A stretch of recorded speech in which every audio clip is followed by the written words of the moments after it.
Alrighty, so let me make this a little bit bigger. So I've been doing some work on buoyancy now.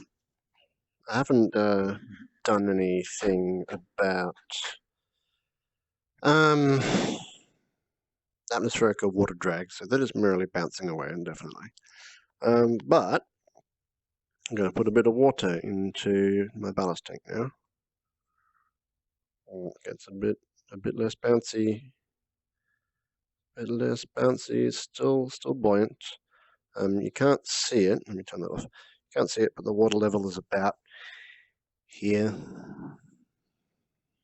So let's fill it up. I'll put some more water in there. It gets progressively less buoyant as it gets more and more water.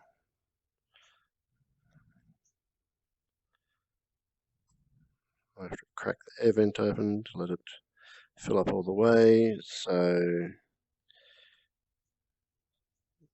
there you go. Now it's got almost neutral buoyancy, where there's a little bit of air still in there that's counteracting the mass of the tank. It's oscillating because there's no water drag.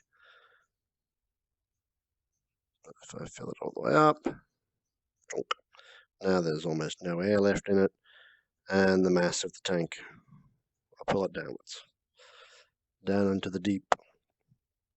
Bye-bye. So the next step is to attach that. Well, I'm going to go with 4 of those. So one in the aft, one in the fore, and one on either side, and then one in the middle. So the ones on either side of the saddle tanks, they're sort of near the top, and they add roll stability to it. So if you know, stops it rolling too much that way. And the ones in the fore and the after, so you can trim the pitch accurately. So if you launch some torpedoes, you can add a bit more water to the front to counteract the extra buoyancy you've got from not having that weight, that sort of stuff. And when you want to come back to the surface, I don't know if you can see it's way down there, put some air in it to flush out the water, and up she comes. Whoa! Okay, it's gone quite high. Let me just look at the numbers real quick. Yeah, it's 5.5 kilometers in the sky and rising. So there's quite a lot of force when you put 1,000 liters of, when you suddenly eject 1,000 liters of water. So I've pretty much finalized how the tanks work. I'm pretty happy with the pressure simulation. It's all working pretty well. Got to add some. Well, I don't think I'll add water drag to these tanks because they'll be inside that for the most part. That hull will have all its drag calculations done to it, I think.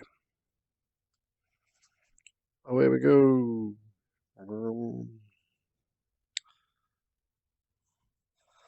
So yeah, pretty soon I'll be able to flood the dive tanks to do whatever.